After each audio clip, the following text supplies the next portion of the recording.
Israel Hamas की जंग ने विकराल रूप अख्तियार कर लिया है। इजरायली सेना ने गाजा में ग्राउंड अटैक की पूरी तैयारी कर ली है। 24 घंटे का अल्टीमेटम समाप्त होने के बाद दर्जनों टैंक के साथ सेना ने फिलिस्तीनी शहर को घेर लिया है। वे हमास का खात्मा करना चाहते हैं। इलाके से 11 लाख आबादी को घर करने पर मजबूर किया गया है। इस बीच अरब मुस्लिम देशों में हलचल बढ़ गई है। इजिप्ट से लेकर सऊदी अरब तक में गाजा के भविष्य पर चर्चा चल रही है। ईरान लगातार इजराइल को चेतावनी दे रहा है और यूनाइटेड नेशन के जरिए अमेरिका को साफ संदेश भेजा। कहा है कि अगर इजरायली सेना गाजा पट्टी में घुसती है तो वे इसे कब्जे वाले सैनिकों के कब्रिस्तान में बदल देंगे। ईरान के विदेश मंत्री अरब देशों के टूर पर हैं। उन्होंने हमास के नेता से भी मुलाकात की और पूरी मदद का भरोसा दिया है। उन्होंने कहा है कि अगर ग्राउंड अटैक लॉन्च किया जाता है तो इलाके में टेंशन बढ़ेगी। संभावना है कि अन्य मोर्चे पर भी जंग शुरू हो जाएगी। उन्होंने कहा कि अगर इजराइल गाजा में घुसने का फैसला करती है तो बचाव दल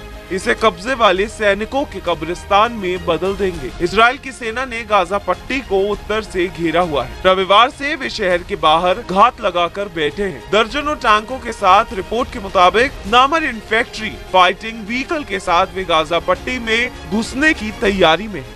ये टैंक की तरह होता है, लेकिन इसमें भारी मशीन गन लगे होते हैं जो एंट्री टैंक मिसाइल तक ध्वस्त कर सकते हैं। इजराइल हमास का खात्मा करना चाहता है। दलील है कि टनल में हमास के लड़ाके छिपे हैं और इसीलिए उन्हें ग्राउंड अटैक की जरूरत है। अरब मुल्कों में इसको लेकर नाराजगी है और वे एकजुट होने की राह पर हैं। सऊदी अरब के क्राउन प्रिंस मोहम्मद बिन सलमान और राष्ट्रपति इब्राहिम राइसी के बीच बातचीत के बाद ईरान के विदेश मंत्री अरब देशों के दौरे पर हैं। उन्होंने इराक, लेबनान और सीरिया का दौरा किया, जहां उस पर हथियारबंद समूहों को समर्थन देने के आरोप लगते हैं। इनमें एक लेबनान के हिजबुल्लाह इजराइल के साथ दूसरे मोर्चे पर लड़ाई शुरू कर चुका है, जहां बीते दिन लगातार एयर स्ट्राइक हुए हैं। इसके बाद वो कतर पहुंचे, जहां दोहा में उन्होंने हमास के नेता इस्माइल हनिये से मुलाकात की। उन्होंने कतर के अमीर शेख तमीम बिन हमद अल थानी से भी मुलाकात की, जो लगातार इजराइल को हमास हमले का जिम्मेदार ठहरा रहे हैं। इब्राहिम राइसी से भी उन्होंने फोन पर बात की है। ईरान के 57 मुस्लिम देशों की अर्जेंट मीटिंग भी बुलाने की अपील की है, जहां गाजा के भविष्य पर चर्चा हो सके।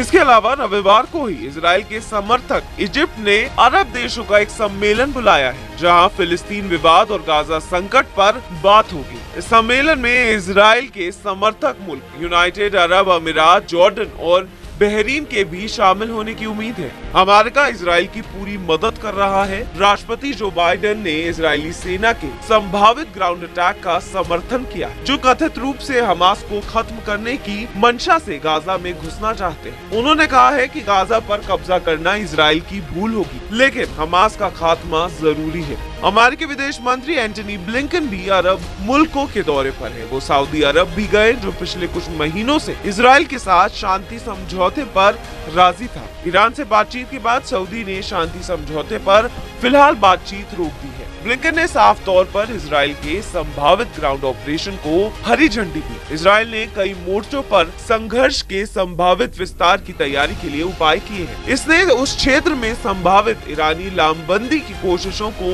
रोकने के इरादे से सीरियाई हवाई अड्डों पर हवाई हमले किए। हिजबुल्लाह के साथ जारी संघर्ष के जवाब में इजराइल ने रविवार को लेबनान के साथ अपनी सीमा को एक बंद सैन्य क्षेत्र घोषित कर दिया है। एक रिपोर्ट के मुताबिक ईरान ने संयुक्त राष्ट्र के माध्यम से चेतावनी दी है कि वो गाजा संघर्ष को बढ़ाना नहीं चाहता, लेकिन अगर इजरायली हमले जारी रहते हैं तो वो जवाब देने के लिए मजबूर होगा। फिलहाल ईरान की तरफ से इस पर कोई टिप्पणी नहीं आई। बहरहाल आपको हमारी खबर कैसी लगी, कमेंट सेक्शन पर जरूर बता दीजिए।